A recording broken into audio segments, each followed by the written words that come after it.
Shalom, selamat pagi Bapak Ibu Saudara-saudari yang kami kasihi di dalam Tuhan Yesus Kristus. Senang sekali kembali kita bertemu melalui renungan firman Tuhan yang akan kita baca dan dengarkan bersama.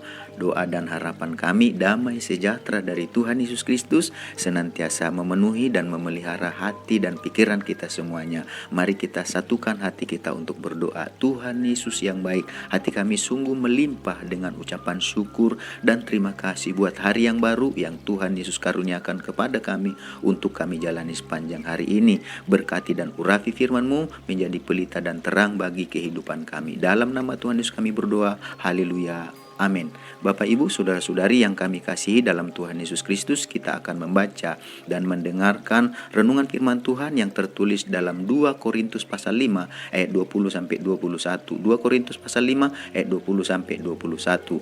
Jadi kami ini adalah utusan-utusan Kristus, seakan-akan Allah menasihati kamu dengan perantaraan kami. Dalam nama Kristus kami meminta kepadamu, berilah dirimu didamaikan dengan Allah. Dia yang tidak mengenal dosa telah dibuatnya menjadi dosa karena kita, supaya dalam Dia kita dibenarkan oleh Allah. Dari ayat-ayat yang kita baca dan dengarkan hari ini, kita akan berbicara tentang dalam Tuhan Yesus Kristus kita dibenarkan. Dalam Tuhan Yesus Kristus kita dibenarkan. Artinya di dalam Tuhan Yesus Kristus kita dibuat menjadi benar. Di dalam Tuhan Yesus Kristus kita dibuat menjadi tidak bersalah. Di dalam Tuhan Yesus Kristus kita dibuat menjadi tidak berdosa. Rasul Paulus melalui ayat yang kita baca dan dengarkan hari ini menyampaikan kerinduannya kepada jemaat di Korintus supaya mereka memberikan diri untuk didamaikan dengan Allah. Demikian juga kepada diri kita. Mari kita memberikan diri kita untuk didamaikan dengan Allah. Mengapa manusia harus diperdamaikan dengan Allah?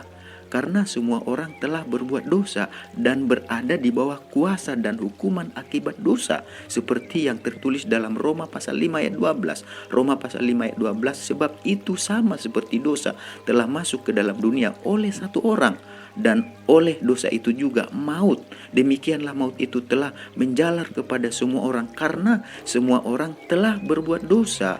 Jadi dosa telah menyebabkan semua orang berada dalam kuasa maut atau kematian, yaitu kematian jasmani dan kematian rohani. Kematian jasmani atau meninggal terjadi ketika roh dan tubuh kita terpisah. Sedangkan kematian rohani yaitu terpisahnya roh kita dari roh Allah yang menyebabkan kita berada di dalam penghukuman neraka yang kekal. Kematian jasmani kita tidak bisa hindari. Setiap orang, kita semua pasti akan mengalami kematian jasmani, tentunya menurut waktunya masing-masing. Tetapi kematian rohani, yaitu kematian kekal, berada di dalam penghukuman neraka kekal, kita bisa hindari. Bagaimana kita terhindar dari penghukuman? Kita tidak masuk ke dalam neraka kekal.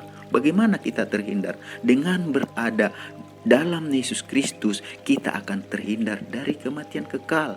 Jadi dengan kita berada dalam Tuhan Yesus Kristus, kita akan terhindar dari kematian yang kekal, penghukuman dalam neraka, seperti yang tertulis dalam 2 Korintus pasal 5 ayat 21. 2 Korintus pasal 5 ayat 21. Dia yang tidak mengenal dosa telah dibuatnya menjadi dosa karena kita, supaya dalam Dia kita dibenarkan oleh Allah. Jadi ayat tersebut menjelaskan kepada kita bahwa Tuhan Yesus Kristus yang tidak mengenal dosa, artinya Tuhan Yesus Kristus tidak berdosa dan tidak melakukan dosa sama sekali.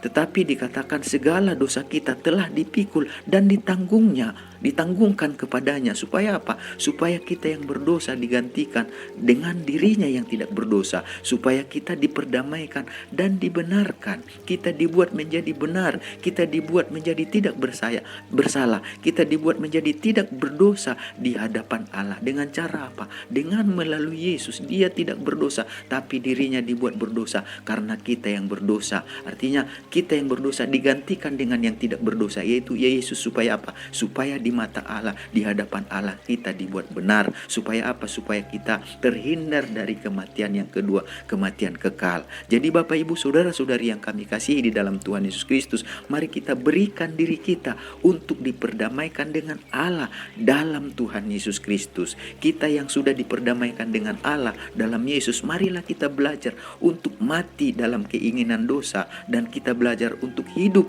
melakukan kebenaran, melakukan apa yang benar, yang berkenan bagi Tuhan, seperti yang tertulis dalam 1 Petrus 2 ayat 24. 1 Petrus 2 ayat 24.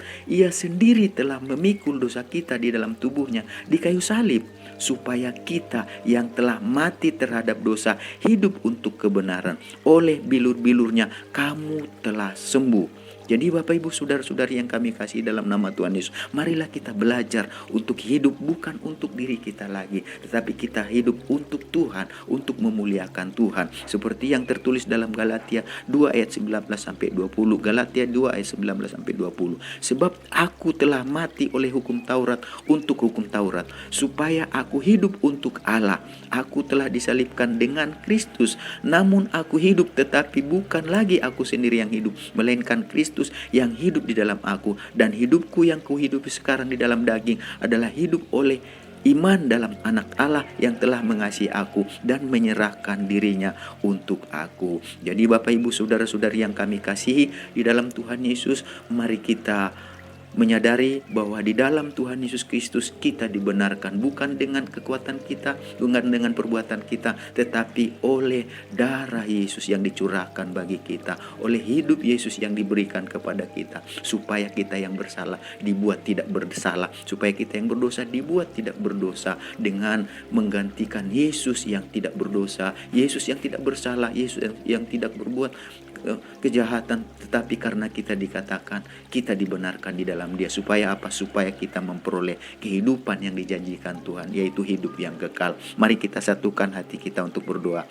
Tuhan Yesus yang baik, hati kami sungguh mengucap syukur, berterima kasih buat karya-karyamu Tuhan di dalam kehidupan kami. Engkau Tuhan datang, Tuhan, bukan karena kami benar, tetapi karena kami salah, kami berdosa. Tuhan, Kau gantikan supaya kami diperdamaikan dengan Allah. Kami mengucap syukur Tuhan, biarlah melaluinya kami sadar dan kami belajar untuk hidup bukan untuk kami, tapi hidup untuk Allah. Biarlah kami, bukan kami lagi yang hidup, tetapi Kristus yang hidup dalam kami.